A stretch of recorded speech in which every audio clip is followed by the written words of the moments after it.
versículo 53, ele declara-nos o seguinte: diz o insensato no seu coração, não há Deus. Não há Deus. Eles corrompem-se e praticam a iniquidade, já não há quem faça o bem.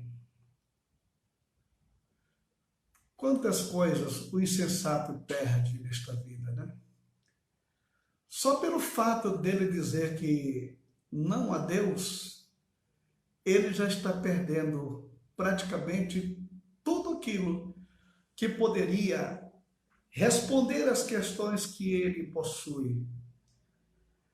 Porque não tem como explicar uma criação tão sublime como esta sem que não tivesse por trás uma mão poderosa, inteligente, para fazer o que existe na natureza, o que existe na criação.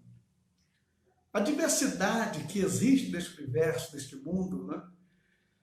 Você olha para o céu, as estrelas, os planetas, as constelações, você olha para a terra, a humanidade, você olha para a floresta, vê as árvores, você mostra para o espaço, os pássaros voando, e tudo obedecendo a um determinado comando.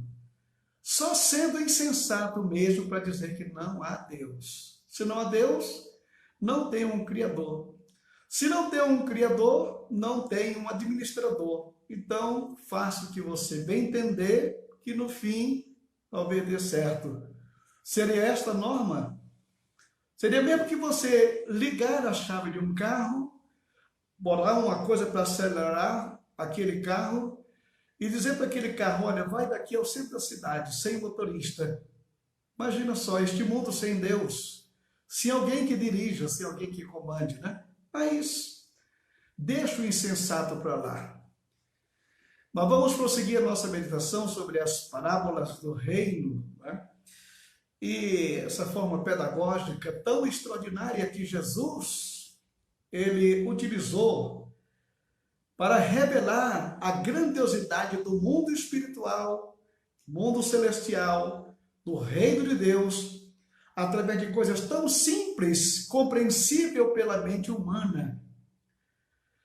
Ainda bem que o Senhor Jesus não foi expor os seus conhecimentos numa universidade daquela época, onde somente a elite pudesse ter acesso, onde só os grandes deste mundo pudessem chegar e pudessem compreender, como os gnósticos, né? Mas ele foi buscar quem? Camponês, para falar sobre o campo, pescador, para falar sobre rede, sobre mar, sobre canoa, sobre pesca, sobre o pecuarista, para falar sobre ovelha, sobre gado, sobre rebanho, sobre aprisco. E ali ele entregou as mais lindas mensagens, que é acessível tanto ao indouto como ao douto, tanto a pessoas simples do campo como aqueles mais altas elites deste mundo.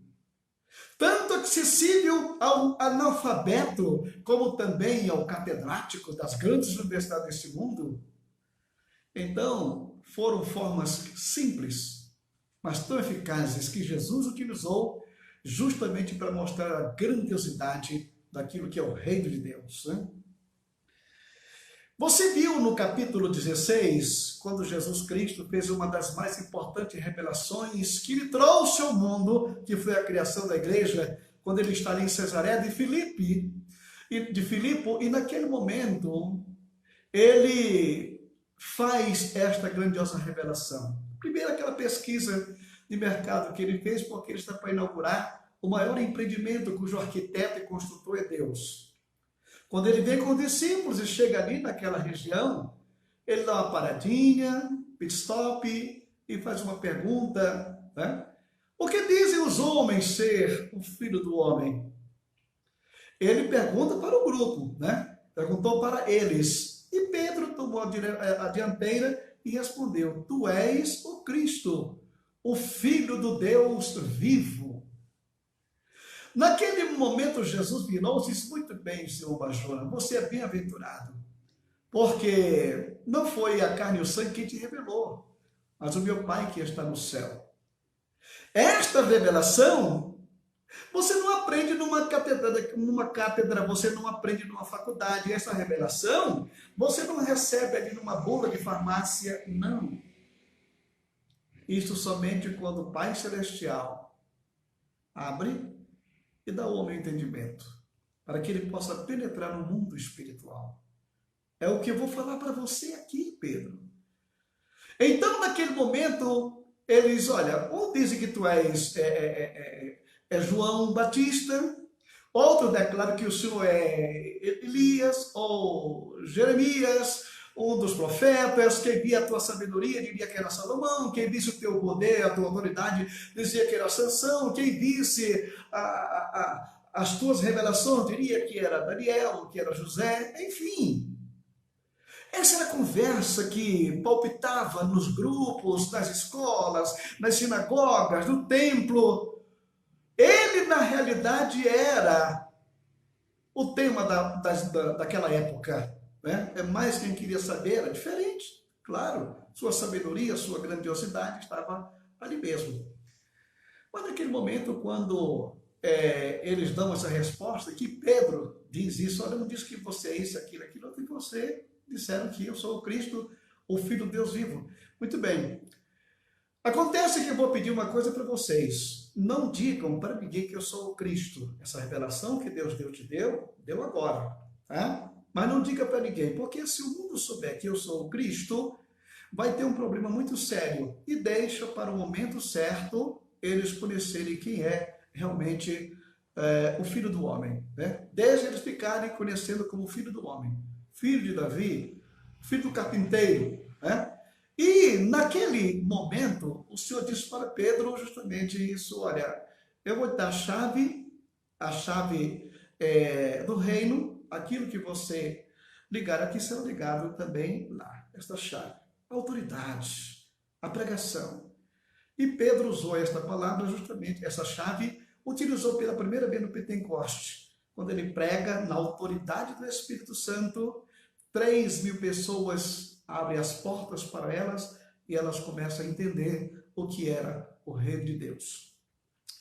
Bom, e 6 dias depois, o Senhor leva Pedro, Tiago e João lá ao Monte da Transfiguração, e ali tem aquela transfiguração sublime, que foi mais uma revelação que Deus deu para os discípulos, aquele grupo jamais restrito. Primeiro era a multidão que ele despediu, depois aquela quantidade lá na casa, e depois agora apenas 3 estão aqui, esses homens ali andando com Jesus, recebendo agora esta revelação extraordinária. Naturalmente, isso era um privilégio muito grande, era um privilégio extraordinário esse, que aquele discípulo, aquela uma experiência inédita. Só que você sabe que homem é homem em todo tempo, né? Até então, eles não tinham entendido ainda o propósito para o qual trouxe Jesus aqui ao mundo. Eles ainda tinham aquela ideia de que Jesus Cristo seria um líder da nação e eles, naturalmente, já estavam trabalhando com ele. E nesse momento, para segurar a sua situação, nós encontramos aqui no capítulo 18 de Mateus, onde diz que naquela hora, versículo 1, aproximaram-se de Jesus os discípulos perguntando: quem é porventura o maior no reino dos céus? Hein? Quem é o maior? Que o senhor pode escolher quem o senhor quer, né? Quem é o maior aqui no reino que o senhor está implantando aqui na terra? Mas a resposta que Jesus Cristo deu para eles naquela hora o deixou escanteado. Porque no mundo dos homens vale quem pode, quem mais tem e aqueles a quem é selecionado. E Jesus, chamando uma criança, colocou no meio deles, uma criancinha, uma criança, e disse: em verdade vos digo que se não vos converterdes e não vos tornardes como criança, de modo algum entrareis no reino dos céus. Pedro, Tiago, João, demais. O reino dos céus não cabe arrogante, não cabe prepotente, não cabe presunçoso, não cabe esse tipo de coisa que o mundo oferece. No reino de meu Pai, aquele que não se tornar como uma criança, jamais pode entrar. E o que é impressionante é que Jesus disse, se não vos converterdes, se você não der meia volta, se você não acabar com essa coisa e se tornar uma criança, você não vai nem poder entrar. Quanto mais ser alguma coisa. Então, se não vos converterdes e vos tornardes como criança,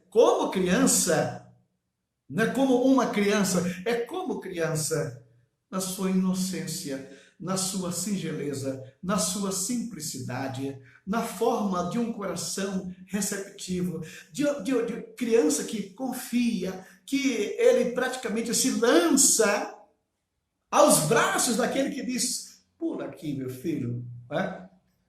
A criança, ela tem um coração realmente singelo, um coração simples. É um quadro que está em branco para escrever aquilo que você quer. Então é aqui que está a razão, como Jesus diz, se não vos tornardes como criança de forma nenhuma. Não é que você vai ter que retroceder aqui, se tornar, e chegar com 2 anos aí, pronto. Não. É a inocência, é a simplicidade, é a confiança que a criança tem no adulto, no pai, na mãe, no parente, no amigo. Esta são as qualidades das pessoas que o Senhor quer no seu reino. E disse, em verdade, eu digo, se não vos converterdes, se você não dá meia volta, se você não se converter, você não vai nem poder entrar. E no versículo 4 ele declara, portanto, aquele que se humilhar como esta criança, esse é o maior no reino dos céus. Meu filho, no céu não cabe essa grandiosidade que existe aqui na terra. Rei, rainha, imperador, chefe, presidente, executivo, tudo muito bem? Não. No reino do meu Pai não existe isto. Não existe essa hierarquia que existe no mundo dos homens para pisar, para maltratar, para esmagar aqueles que estão embaixo. Não. Quando você entra numa creche, que vê aquela creche só de criancinhas, você vai ver que elas brincam, que elas correm, elas se pegam, elas se batem, daqui a pouco estão brincando de novo, estão chorando, o que foi? Foi o Pedrinho, daqui a pouco já está brincando com o Pedrinho novamente. Não tem malícia, não tem maldade, não tem essas coisas que um coração de um adulto tem. Mas o Senhor quer, justamente como súdito no seu reino, pessoas com as qualificações que tem uma criança. E diz aqui ainda a palavra de Deus, e quem receber uma criança tal como esta, em meu nome, a mim me recebe. Eu quero que os irmãos agora mudem um pouquinho o parâmetro, tá? Jesus está pegando a criança, colocou no meio ali dos discípulos, está dando essa aula, mas agora ele já mostrou o que é um discípulo do seu reino. Quais são as qualificações que um discípulo para viver no reino, ele possui, ele tem. Então o reino de Deus, ele é composto de seres humanos, justamente com a malícia de uma criança. Justamente isto que é. É como diz a Bíblia, né? Na malícia sempre criança. Então, o que nós observamos isso agora? Você passou agora daquela roda de olhar para aquela criança e você vai olhar para uma escala superior agora. Você agora vai passar a olhar para a igreja do Senhor Jesus Cristo na face da terra.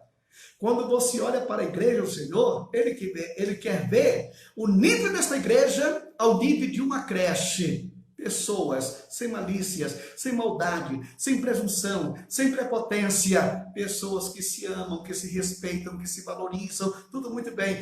E quem receber uma criança tal como esta, em meu nome, a mim me recebe.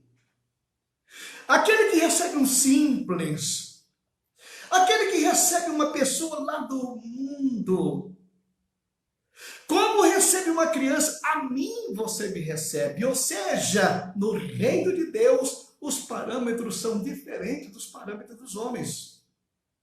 E no versículo 6, ele declara: qualquer, porém, que fizer tropeçar a um desses pequeninos que creem em mim, melhor lhe fora que se lhe pusessem no pescoço uma pedra de moinho e lançasse no mar. Você está entendendo aqui? O valor que tem uma vida, o valor que tem uma pessoa, o valor que tem uma alma. Qualquer, porém, que fizer tropeçar um desses pequeninos que crê em mim, é melhor você colocar uma pedra de moinho no pescoço e se jogar no meio do mar. O sofrimento lá vai ser menor do que aquilo que vai acontecer quem fizer tropeçar um pequenino servo de Deus aqui na face da terra. Então diz ele aqui no versículo 7, ai do mundo por causa dos escândalos, porque é indispensável que venham escândalos, mas ai do homem pelo qual vem o escândalo, porque se a tua mão ou o teu pé te faz tropeçar, corta-o, lança fora de ti. Melhor entrares na vida manco, aleijado, do que tendo as duas mãos, os dois pés ser lançados no fogo eterno. Se o teu olho te faz tropeçar, arranca, lança-o fora de ti. Melhor entrar na vida com um só dos teus olhos, do que tendo os dois serem lançados no inferno de fogo. O ponto-chave aqui deste versículo está no versículo 7. Ai do mundo, por causa dos escândalos, porque é inevitável que venham escândalos, mas ai do homem pelo qual vem o escândalo. Como é que surge o escândalo na vida de uma comunidade? Como é que vem o escândalo na vida de uma igreja?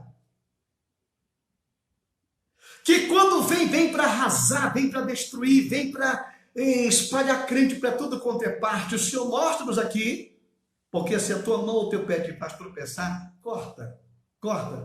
Esse pé que está te levando para o mau caminho, esse teu pé que te está levando para lugares que você não deve estar, esses teus pés que estão te conduzindo para lugares inadequados, que daqui a pouco vem à tona o que você está praticando. Você já imaginou o escândalo que você vai causar aqui na comunidade, na igreja, hein?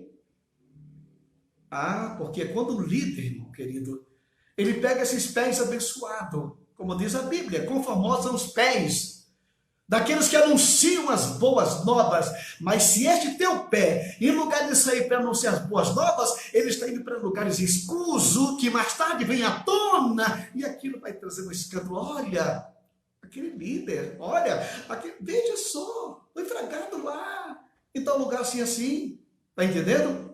E diz ainda, faz tropeçar, corta-o, né? Lança fora de ti. E diz ele aqui nesse versículo, porque é inevitável que venham os escândalos. Portanto, se a tua mão ou o teu pé, a tua mão, essa mão que você usa para impor na mão sobre a cabeça dos enfermos, esta mão que você usa para repreender a enfermidade e os demônios, esta mão que você impõe sobre a determinação, sobre a autoridade do Senhor, sobre aquelas pessoas que precisam, essas mãos muitas vezes são levadas para pegarem coisas que não lhe é cabível, coisas que não lhe pertencem, e daqui a pouco está envolvido com escândalos que vai causar tropeço a dezenas de pessoas que pertencem àquela igreja. Um dia desse, houve um problema aí numa igreja, e infelizmente foi infidelidade, foi trapaça, né? Aí quando alguém olhava para o irmão daquela igreja, você daquela igreja que o líder lá, ele é assim, você deu escândalo para o mundo. Ou como sofre uma pessoa que de repente é atingida por uma onda de escândalos desta natureza. Estamos presenciando nesse momento lá na África algo realmente incrível. Um grupo de líderes insatisfeitos que assaltam a igreja, tomando a chave, mandando os pastores expulsando, fechando a porta da igreja. Quantas pessoas que estão envergonhadas com o que está acontecendo com a sua igreja, com a igreja que pertence ao Senhor, e de repente são espalhadas por causa de escândalos de homens carnais, que simplesmente se utilizam do cargo que eu possuo para fazer uma situação dessa natureza. Quantas pessoas não vão se desviar e nunca mais voltarão para uma igreja dessa, justamente por estes elementos inescrupulosos que causam esta onda terrível de escândalos daquilo que você está vendo por aí. Então diz aqui o versículo 7, ai do mundo por causa dos escândalos, porque é inevitável que venham escândalos, mas ai do homem pelo qual vem o escândalo. Então ele fala aqui, olha, se o problema é a desonestidade, usando a tua mão naquilo que não deve, se o teu problema é passos que você está dando para lugares que não é da sua conta, mas é no versículo 9, aqui Jesus ainda fala, se um dos teus olhos te faz tropeçar, arranca-o, lança fora. Melhor é entrar na vida com um só dos teus olhos do que com os dois. Você ser lançado no lago de fogo. Irmão querido, olha, uma das coisas que é mais incrível para o controle do ser humano são seus olhos, não é? Os olhos da pessoa levam ele para lugares, né?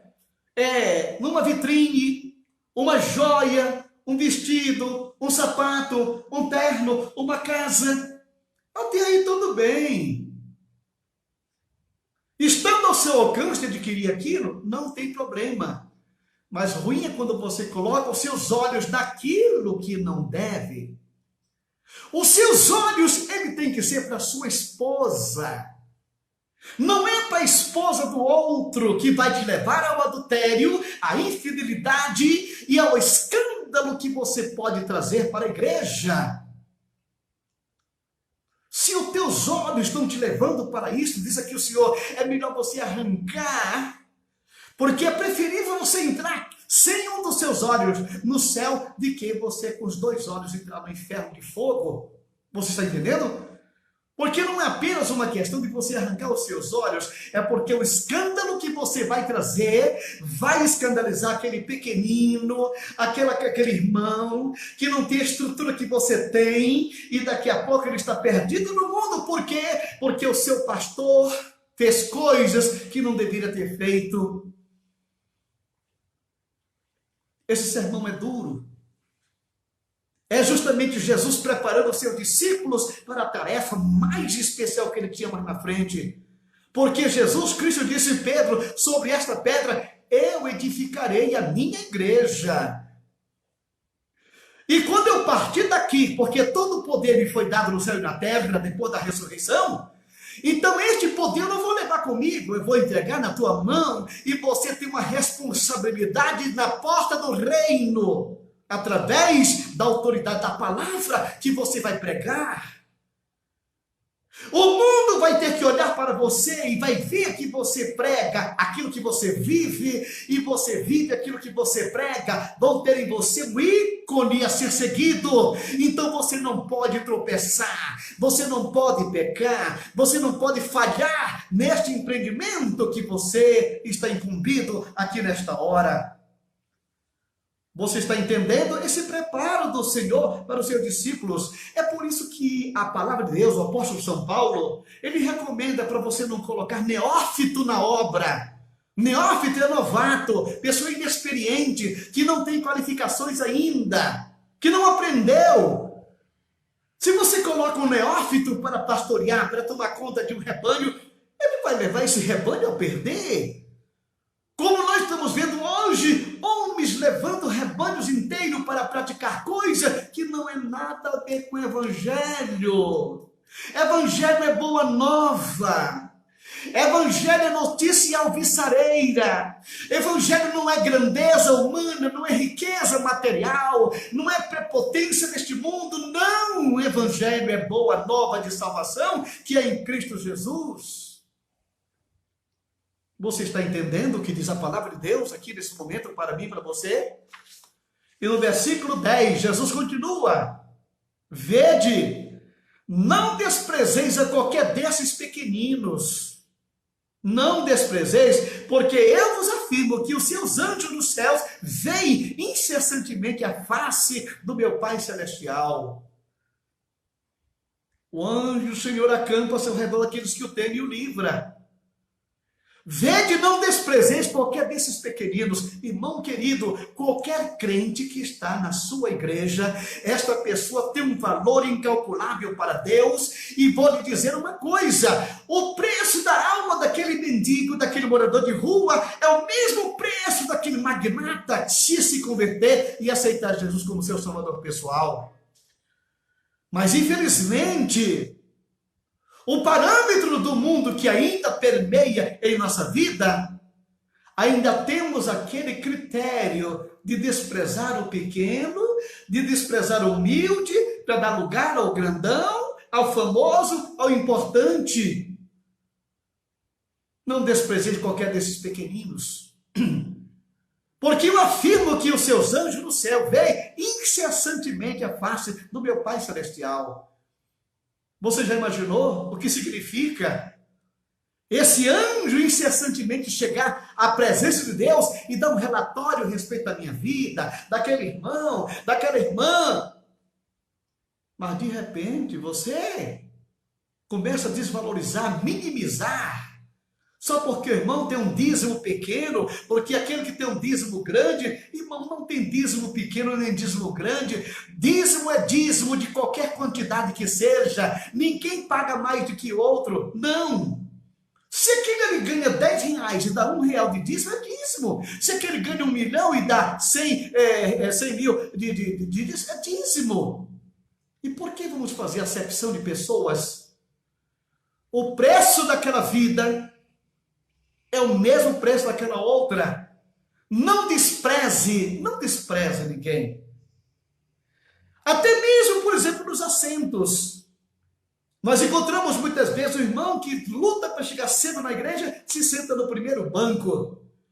Pelas tantas da noite, lá pelo meio do culto, chega o doutor fulano de tal, e o diácono vai lá e diz: irmãozinho, dá lugar aqui para esse moço que acabou de chegar. Se ele queria aquele lugar, por que ele não chegou na hora? Por que ele não chegou antes do culto? Então nós observamos, irmão querido, esse tipo de atitude com os pequeninos, com as pessoas que servem a Deus com simplicidade no seu coração. E diz aqui o versículo 11: porque o Filho do Homem veio salvar o que estava perdido. Quem que está na igreja? A igreja está repleta de pessoas que foram achadas, que estavam perdidas e foram achadas por quem? Pelo Senhor Jesus. E o preço que essas pessoas custaram para ele é um valor que não tem como calcular, é inesgotável. Você está entendendo? Porque o Filho do Homem veio salvar o que estava perdido. Não se esqueça, líder, que você era um perdido. Não esqueça, diácono, que você era um perdido. Não esqueça, irmão, que morava na rua, que você era um perdido. E você foi resgatado justamente pelo poder do nome de nosso Senhor e Salvador Jesus Cristo. E Jesus continua aqui dizendo: que vos parece? Se um homem tiver 100 ovelhas e uma delas se extraviar, não deixará ele nos montes as 99, indo procurar a que se extraviou? E se porventura encontra, em verdade vos digo, que maior prazer sentirá por causa desta do que pelas 99 que não se extraviaram.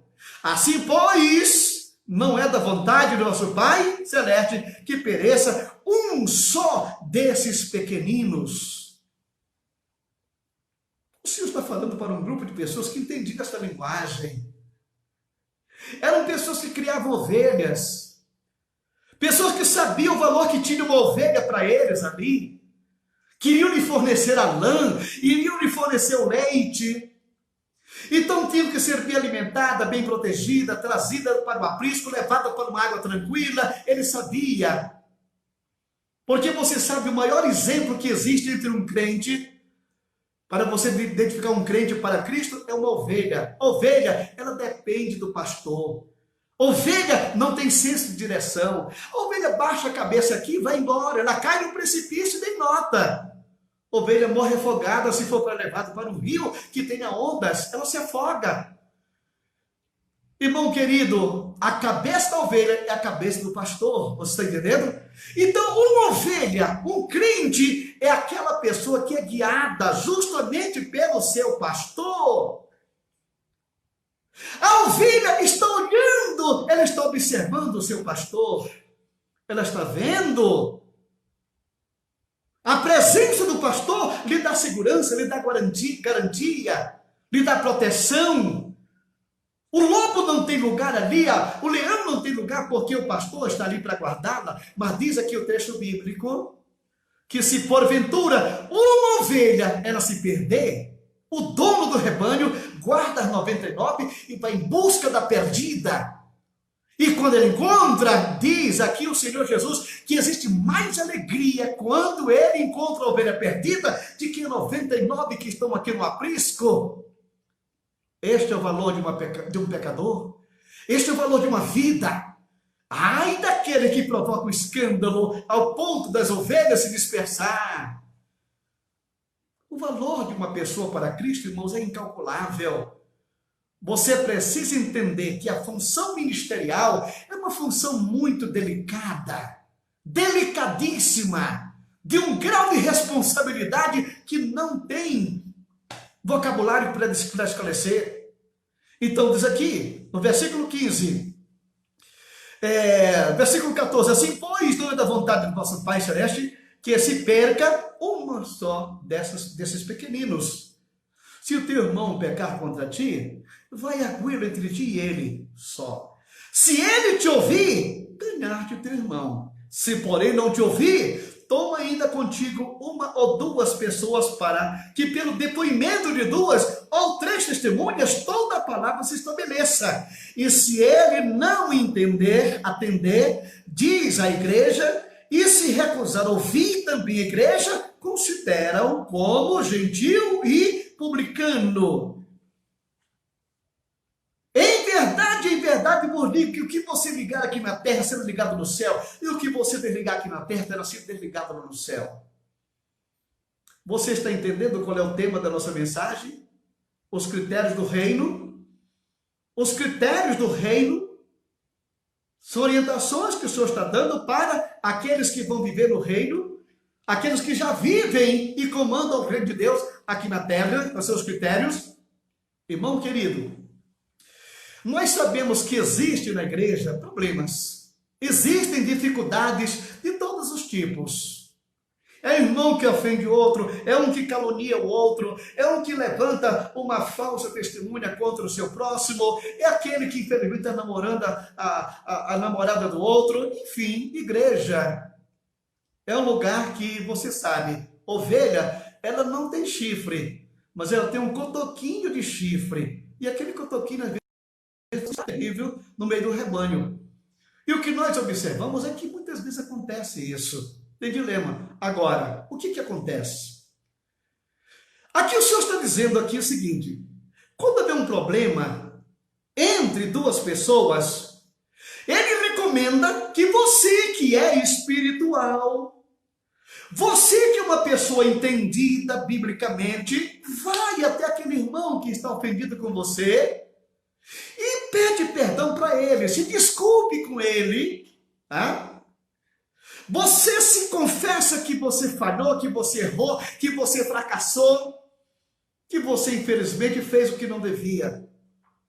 Se aquela pessoa te ouvir e atender o que você está falando, então você ganhou o seu irmão. Que maravilha! Mantê-lo ao seu lado, cantando no mesmo lado, glorificando ao mesmo Deus.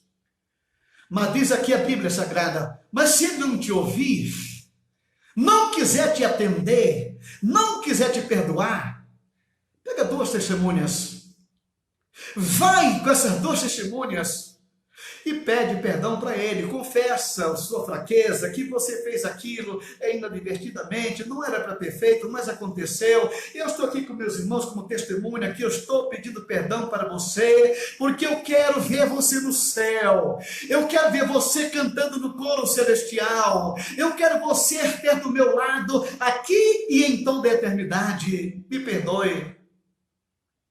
Mas se ele não quiser te ouvir, você está medindo todo o seu esforço para querer a reconciliação? Então, se não quiser te ouvir, então traz o problema para a igreja. Apresenta a questão à igreja.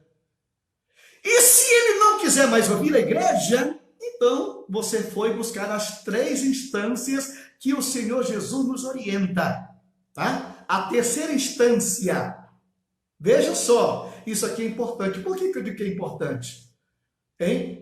Um dia desse, um obreiro de uma igreja lá no norte do Brasil tinha na sua congregação uma pessoa que não gostava dele, não gostava do dirigente daquela congregação. E ele foi com o pastor presidente e disse: olha, o povo da congregação está fazendo um abaixo-assinado para tirar o fulano da frente do trabalho, entendeu? Se é, então manda aqui 2 companheiros e vão lá, já levam o evangelista para ficar no lugar desse moço lá. E muito bem, chegou lá, afastaram o irmão e colocaram o outro. Cadê a segunda instância? Cadê? Esse pastor, ele ouviu um lado da história. Aquele cidadão que não ia com a cara daquele dirigente, ele fez o pessoal da congregação assinar um abaixo-assinado, só que o abaixo-assinado tem aquela folha da frente, por que eu estou assinando isso aqui? Mas ele não colocou aquilo. Ele fez todo mundo assinar, que era para destituir o irmão daquela congregação, e levou aquilo para o pastor. Quando o pastor viu aquilo, não tem jeito. O presidente deveria ter chamado o dirigente. Não era um homem de confiança? O que está acontecendo? Não, simplesmente tirou. Conclusão, o irmão saiu com toda a sua família, né? E o que foi que aconteceu? No dia que ele saiu, a congregação procurou saber por que estavam tirando ele da igreja. Não, porque vocês fizeram aqui um abaixo-assinado. Não, nós assinamos aqui um abaixo-assinado. Não foi para tirar o dirigente, não foi para tirar o líder da igreja, não. O negócio ficou tão difícil que quem teve que sair da igreja foi aquele que fomentou aquela situação, foi aquele que levantou aquele caos. Só que quando quiseram trazer o irmão de volta, a família já estava ferida, já estava triste e pronto. Se perde por falta de sabedoria.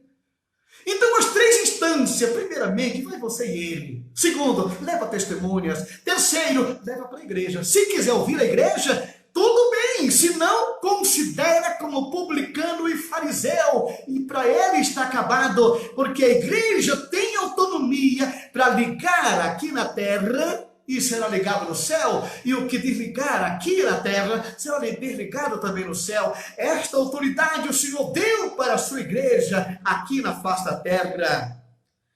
Então, irmão querido, nós encontramos aqui dentro desse texto a palavra de Deus. Em verdade, eu digo que se 2 dentre vós concordaram alguma coisa aqui na terra, será feito assim também lá no céu. Tá?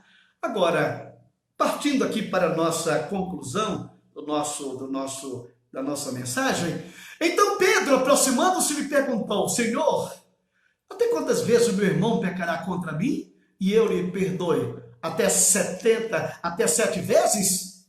Respondeu Jesus: não digo que até 7 vezes, mas 70 vezes 7.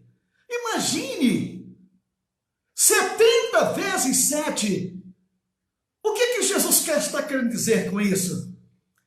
Que para o perdão não existe limites. Para perdoar não existe um número. Não! O que nós queremos é ver a felicidade da pessoa que está do nosso lado, comungando a mesma fé, servindo ao mesmo Deus, indo na mesma direção.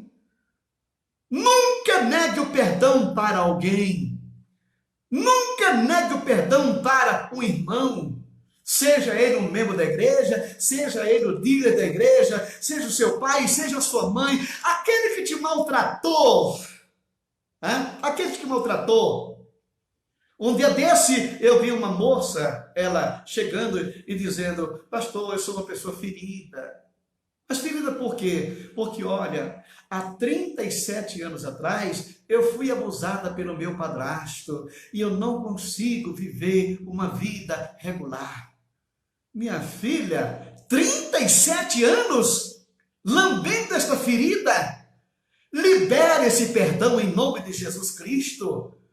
Libere o perdão para essa pessoa que te maltratou e vá viver a vida abundante que Deus tem para você. O reino de Deus é diferente, irmão querido. Não é questão de se humilhar. Não, eu não vou me humilhar perante fulano e tal. Não. A Bíblia declara, a palavra de Deus nos mostra que aquele que se humilha, este vai ser exaltado. Humilhai-vos perante a potente mão de Deus, que no devido tempo ele vos exaltará. Então, nós encontramos aqui, irmãos amados, justamente esta palavra. Ela prossegue aqui, que eu gostaria que você continuasse, onde Jesus Cristo ainda fala de uma pessoa que devia 10.000 talentos para outra. E foi convidada a pagar e disse: não tenho com que pagar. Se humilhou, me perdoa, eu vou te pagar. Você vai pagar nada, 10.000 talentos? E daqui a pouco ele foi perdoado. Quando chegou lá na esquina, encontrou uma pessoa que lhe devia 100 denários. O dinheiro de um trabalhador de um dia. Me paga o que você me deve. Eu não tenho. Me paga, não te coloco na cadeia. Mas eu não tenho, então você vai ficar preso até você pagar aqui. Quando souberam daquela situação, irmão querido, aquele cidadão que perdoou 10.000 talentos, voltou e disse: é isso que você faz, né? Eu te perdoo uma soma exorbitante e você não perdoa uma quantidade tão insignificante? Irmãos queridos, eu quero que você entenda. Este homem que você devia 10.000 talentos, sabe quem era? Deus. A dívida que você tinha com ele era impagável. Você não tinha como pagar a sua transgressão, aquilo que você devia para ele, mas ele te perdoou toda a dívida. Ele pegou aquela cédula que era contrária a você e cravou no madeiro, e agora nenhuma condenação há para aqueles que estão em Cristo Jesus, que não andam segundo a carne. Glória ao nome do Senhor. E se nós recebemos um perdão tão grandioso como este, por que nós não vamos perdoar uma pessoa que nos ofendeu, uma pessoa que nos maltratou, uma pessoa que nos humilhou? Ele fez aquilo porque aquilo faz parte da natureza dele. Mas a nossa natureza é abrir o coração e perdoar. Perdoe e viva feliz. Como cidadão do reino, você precisa conhecer estas normas, estas regras, porque se você quiser entrar no céu como adulto, com a prepotência, com a arrogância ou com qualquer outra coisa, ali não é o seu lugar. Ali é lugar para crianças. É lugar para crianças que naturalmente têm essa característica da sua inocência, que se deixa conduzir pelos seus líderes, pelo seu pai, pela sua mãe. É isso. O céu é feito dessa forma. Ele é feito desta maneira. Portanto, perdoe. Não deixe o seu coração ficar com nenhum resquício, tá? De qualquer tipo de pecado, de qualquer tipo de mancha, de qualquer desejo de vingança. Não. O Senhor te ama e assim como Ele te perdoou, você pode perdoar aqueles que estão te pedindo perdão. Glória a Deus. Aleluia. Nós agora vamos orar. E você sabe que nós temos alguns pedidos de orações para ser feitas, né? Temos essa responsabilidade de orar. Nós encontramos lá no passado o servo de Deus dizendo o seguinte: Deus me guarde de pecar contra vocês, deixando de orar. Eu quero orar por esta família, por este irmão, por esta irmã. Eu quero orar por vocês que estão nesse momento em contato aqui conosco. Isso é muito bom, né? Então nós temos aqui vários pedidos e hoje nós vamos incluir a irmã Valdinei, por sua casa e filhos, né? Asaf e o Carol, perdão. E temos outros que estão aqui na relação, que vocês já viram, que eu já anunciei aqui. E vamos continuar orando. Uns estão agradecendo a Deus pela cura, pela volta ao lar, para o seio da família, né? Mas outros estão sendo atingidos por essa enfermidade. Mas o nosso Deus é o mesmo, de ontem, hoje e eternamente. Então vamos orar. Pai, obrigado por esse momento na tua presença, pelos teus filhos que estão conosco aqui, orando, intercedendo, para que esta palavra chegue aos corações das pessoas que estão necessitadas, Senhor. Ajuda-nos a compreender e viver as normas do reino. Nós te glorificamos pela oportunidade, pelo privilégio que nós temos. Abençoa este pai, esta mãe, abençoa este filho, abençoa esta família. Pai, eu também te peço esse momento pelos nossos pastores, pelas igrejas aqui de Campinas, do Brasil e do mundo, para que elas sejam alcançadas pela tua infinita misericórdia.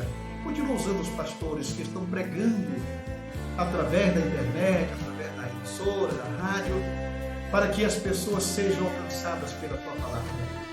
Meu Pai, eu também te peço esse momento pelas autoridades constituídas sobre esta nação, pelo presidente da República, pelo presidente do Senado, da Câmara, do Supremo Tribunal, das autoridades que estão aí mesmo, Senhor. Ajuda cada um a cumprir a sua missão, que é justamente trabalhar em favor do povo, Senhor. Senhor dos Exércitos, guarda esta nação, guarda a nação brasileira, guarda-nos. Eu também te peço esse momento pela minha família, pela minha casa, os filhos, netos, Senhor, toma cada um na tua mão e fortalece-nos cada vez mais dentro da tua presença. Te peço ainda pelos alunos do Instituto Bíblico, pelo IBCAMP, pelas nossas atividades, meu Senhor, por esses moços e moças, irmãos e irmãs que estão empenhados, se preparando para a obra ministerial, porque sabemos que esta onda epidêmica vai passar e a tua igreja vai se levantar mais forte do que era, para glorificar o teu nome neste mundo, Senhor. Vem ser conosco no precioso nome de Jesus, teu Filho, que vive e reina para sempre. Amém. E a graça de nosso Senhor Jesus Cristo, o amor de Deus, nosso Pai, a comunhão e a consolação do Espírito Santo seja com todo o povo de Deus, agora e sempre. Amém e amém. Tenham todos uma boa noite em nome do Senhor Jesus Cristo. Amém?